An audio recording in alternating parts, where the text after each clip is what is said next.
thought I was getting better. Yep, it was. Until the tramadol ran out. You look an old man. You look like a dead sexy old man.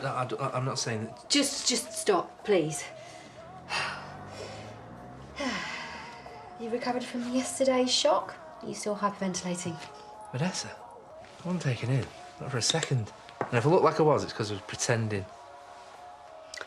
You don't think there's a chance at all that it might not have been an April Fool? Yes, it was. It's ridiculous. I'm not so sure. Get lost. I know her, Paddy. All I'm saying is, don't be surprised if that's not the last we hear of it. Oh. What are you going to do about that? I'm going to take a couple of ibuprofen and I'm going to get moving. Well, that's not good, is it? You need a doctor. You can play the hero all you want. You never go to anybody like this. I'm disappointed you're not moving better by now. You're disappointed. I'm pretty peeved myself. I wasn't expecting miracles, but a bit of an improvement would have been nice. Have you managed to cut back on your workload? Right, it's not easy, you know, toddler, business to run. And your husband? Exactly, that as well.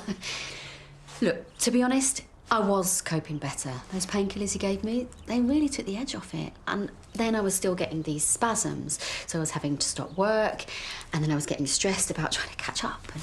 OK, let's try another tactic. I'm going to give you a prescription for dihydrocodeine. Now, these are considerably stronger, so you want to go easy on them. Now, this should make you comfortable enough to keep working, so nothing seizes up, but you need to help me to help you. Nothing too strenuous, no heavy lifting. Budgie's fine, bulldogs out. What about beagles? I'd say they're right on the borderline. OK. So you only take them when necessary, and if you still feel that you need them in 4 weeks, you book another appointment. So what did she do then? Just crunch you back into place? No, she wrote me out a prescription. I'm on the party staff now. More pills? Better pills. You're standing straighter, less... Less old man-like, isn't she? That's what I thought. Drugs. Whatever it is, it's done the trick. Ketamine. Just say nay. Just say nay. I thought it was funny. So what else did she say? I mean, apart from getting high, what's the plan? Not a lot she can do. So I found it a bit surprising. I thought there might have been a bit of physio at least. And she didn't give you any clue as to when this might clear up. No, she wouldn't even guess at how long it's going to last. She said if I'm still taking the pills in a month, then I'm to go back and see her. But until then, well, I'm not supposed to lift anything heavier than a beagle. A beagle? That's what she said. A beagle? It was stupid. Right, the point is, Paddy, I'm going to be pretty part-time. And you've seen the books. We can't afford to go on like this for much longer. And yet I did suggest a solution. And yet you were joking. And yet, you weren't. Paddy, she's here. Which I was never happy about from the start. Which you've made perfectly clear. I mean, now she's on about staying here permanently, isn't she? She'll be after some weird flipping Mormon marriage next. Well, I don't think you've got anything to worry about there.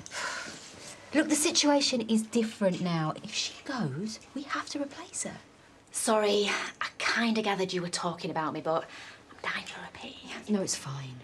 Look, if I were you, I'd be dubious as well. Dubious. Sceptical in two minds. I know what it means, and I'm not. I'm in one mind. The mind that says you must be joking. Well, that's what I mean. I'd feel the same way after what happened. The dead horse thing. All right, let's not be childish. I wasn't expecting this money to fall into my lap, but it has.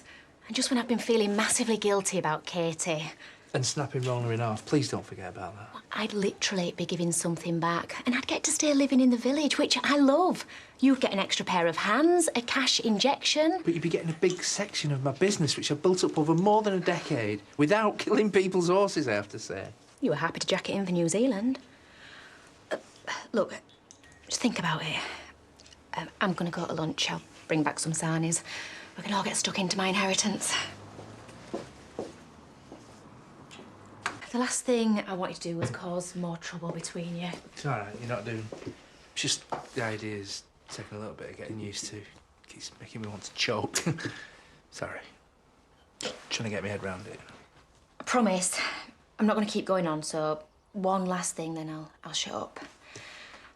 From what you've both told me, you've been dying for a bit of freedom. It's what New Zealand was going to be about. Being a family, getting out of the surgery. I don't have the ties, the responsibilities that you have. So work late, work weekends, it doesn't matter so much to me. Yes, you give away some of the business, but it just seems to me you get everything you want in return.